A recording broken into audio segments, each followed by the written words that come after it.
سلامونه، وخت مو پخیر دی. اجمل شهاب فیسبوک باندې او یوټیوب چینل ته ښه راغلاست. بنګلادیش پریمیر لیګ ته 8 افغان لوبغاړي واخیستل شو. فضل حق فاروقي لویه بریا ترلاسه کړه. سبا د افغانستان او سریلانکا کرکټ لوبډلې ترمنځ یوه ورځنۍ لوبه پیلیږي. نور جزئیات په همدې ویډیو کې وګورئ. یوټیوب چینل لایک او سبسکرایب کړئ.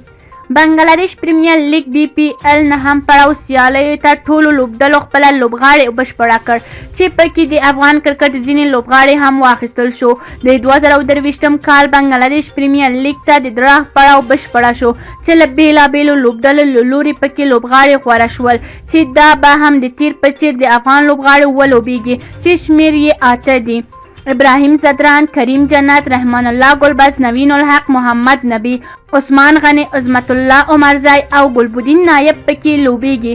د بنګلادیش پریمیر لیګ نهم پړاو به د 2023 کال د جنوري له 5 څخه د فبروري تر 14 نیټې پورې ترسره شي. فضل حق فاروقي لویه بریا ترلاسه کړه.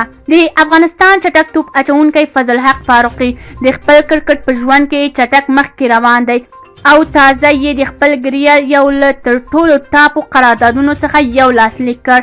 نوموړی تازه د استرالیا په کرکټ لیګ بیګ باش کې واخیستل شو چې د سنتندرا د لوبډلې له لوري اخیستل شوی دی.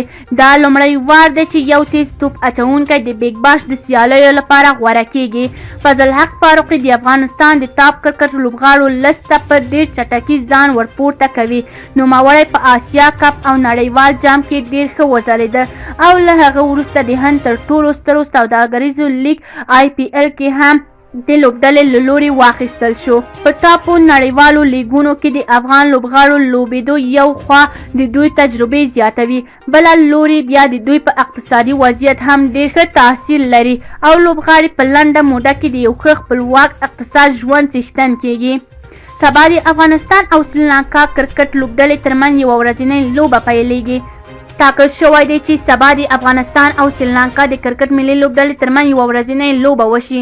د سریلانکا د سوپر لیګ لوبو په ترڅ کې له افغانستان سره 53 اوريزې لوبې کوي. دا لوبه د 2023 کال نړیوال جام ته د مستقیم تګ لپاره دی. د سوپر لیګ لوبې له یو کال راهیسې پیل شوي دي. افغان لوبډله دومره امتیازات تر اوسه لري که چیرې له سریلانکا څخه دا لړۍ وګټي په مستقیم ډول به د راتلونکو کال نړیوال جام ته ووځي.